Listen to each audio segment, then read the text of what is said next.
I was a pretty big fan of Sons of Anarchy, and so the minute I saw the trailer for the Bikeriders, I was interested. I wanted to see this thing. I think this idea of motorcycle club culture is pretty interesting fodder for any kind of fictional storytelling. But what's interesting about this movie, which is directed by Jeff Nichols, who did a good job with Midnight Special. He's also very famous for directing Matthew McConaughey in Mud, and he likes to focus on gritty details that can happen in American subculture with the American South, but this one takes place in and around Chicago, in the suburbs around the city, and it deals with a motorcycle club that is started in the 60s by Tom Hardy's character, who tries to kind of bring a bunch of his brothers together and ride motorcycles all over the place. There's a sequence in the movie where Tom Hardy is watching The Wild One starring Marlon Brando, and he's completely influenced by that, by how cool the actor and the character and the mythos of that film is, and he wants to replicate that in reality, which is funny because there are definitely sequences in this movie that are a tip of the hat to other motorcycle stories like Easy Rider, which is great. But Tom Hardy builds this motorcycle club, which at first is really just about posturing and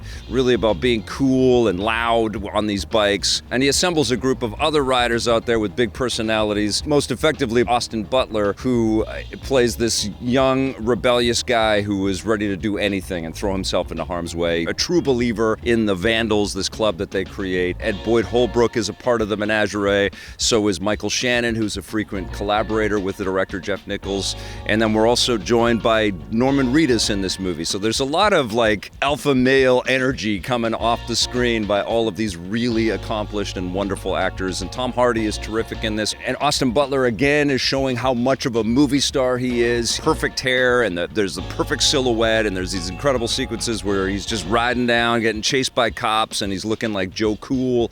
He's basically emotionless on screen, and he's got that kind of James Dean squint a little bit.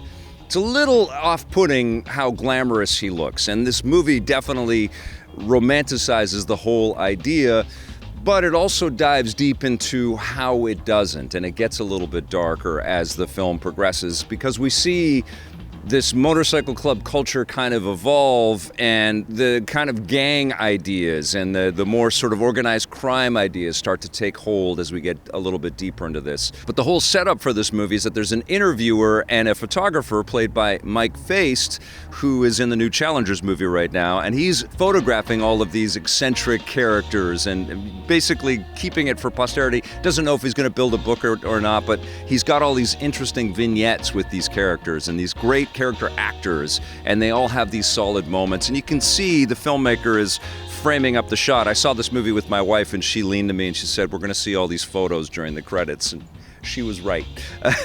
And this is based on a true story. There was an actual guy that went off and shot all of these things and interviewed everybody. And what also is the big bracket for the movie, the sort of the anchor for this film, is Jodie Comer plays this woman that gets enthralled by this culture, and specifically by Austin Butler's character. And Jodie Comer is insanely good in this movie. I suspect we're probably going to see her up for some kind of nominations at the end of the year. She's so compelling, so good. Her accent is unbelievable. She's a UK actor, and she completely loses all of that and has this Midwest Chicago kind of vibe to her that is just perfect.